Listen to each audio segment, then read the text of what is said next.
বাগেরহাটের ছেলে কি দেখাতে চলে এসেছে একটু দেখতে থাকেন। তো অবশ্য ভিডিওটা ভালো লাগবে আশা করি। আমি এখন আছি নদীর সাইডে আমাদের। তো কালকে ঘটে যাওয়া একটা ঘটনা আপনাদের কাছে এখন তুলে ধরার চেষ্টা করব। তো সেই ঘটনাটা ঘটেছিল আমাদের নাগের বাজারে।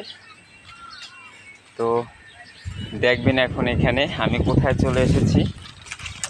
এই যে আমি চলে এসেছি আমাদের নদীর সাইডে। গতকালকেরা যখন বিকেলবেলা তখন এই ঘটনাটা ঘটেছিল। তো ঘটনাটা কি ছিল দেখেন।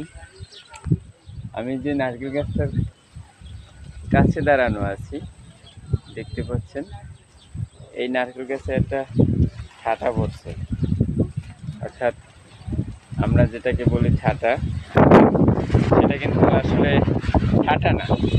সে বিদ্যুৎ চমকায় যখন, তখন প্রচুর পরিমাণে শকের সৃষ্টি হয়। সেই শক থেকে এক ধরনের আলোড়নের সৃষ্টি হয়।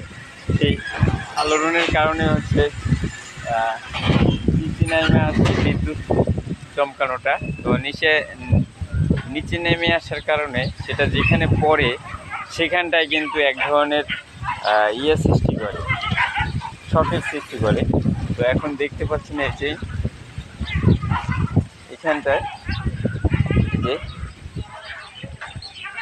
দেখছেন, তো এই গাছটায় পড়ছিল গতকালকেরা। আজকেরা হচ্ছে সোমবার, গতকাল রবিবার ছিল। রবিবার যখন বিকেলবেলা তখন গাছের অবস্থাটা দেখেন,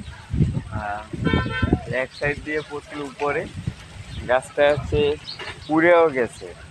তো আমি ব্রাইটনেসটা ছিল না বিধায় আমি কিন্তু ভিডিওটা করতে পারি না। আমি এখন নদীর সাইডে আছি। এখন যে আমাদের ভৈরব নদী, তো এই যে ভৈরব নদী, আমি এখন এই ভৈরব নদীর যে বাঁধটা সেখানে আছে। আর আমাদের এখানে প্রচুর পরিমাণে যে গেওয়া কাঠ দেখতে পাচ্ছেন, এবং এমনি কাঠ, জ্বালানি কাঠ হিসাবে এগুলো আনা হয়। তো এটাই হচ্ছে দেখানোর কথা ছিল। আর যেটা দেখানোর জন্য আসছি, ব্রাইটনেসটা ছিল না বিধায় এই জন্য এখানে এসেছি। আর একটা কথা বলে, সেটা হচ্ছে ঠাটা, ওই যে দেখেন গাছটা পুড়ে গেছে, কিন্তু এখানে একটা পাতা ছিল, পাতাটাও পুড়ে গেছে অলরেডি। তো আমি দেখিনি, আমি সচক্ষে প্রথম দেখতেছি, সচক্ষে প্রথম দেখা আমার ঠাটা গলিটা। তো এই আমি একদম গাছের কাছে, এইখানটা হচ্ছে পুড়ে গেছিলো, আর এখান থেকে বলে পড়ছে। যাই হোক, আসলে আমাদের একটা প্রচলিত একটা কথা আছে, সে কথাটা হচ্ছে 101টা পাপ বলে হচ্ছে আপনার এই ঠাটা গড়িটা পড়ে। তো এখন এই গাছের উপরে পড়ছিল। তো যদি মানুষের মাথায় পড়তো তাহলে তাকে বলা হয়তো, আমাদের বাংলা কথায় যেটা, সেটা বলা হয়তো যে পাপ পড়ছিল বিদায় এর জন্য সেই ঠাটা পড়ছে। আসলে তেমন কোনো কিছু না, এটা হচ্ছে প্রাকৃতিক একটা প্রকৃতির যে একটা নিয়ম, অর্থাৎ প্রকৃতিগতভাবে এটা হয়ে থাকে। তো এই অপবাদটা অনেকে দেয় যে 101টা পাপ করলে নাকি হচ্ছে ঠাটা পড়ে। আসলে এটা তেমন কিছু না। তো এটাই ছিল আমার আজকের ভিডিও।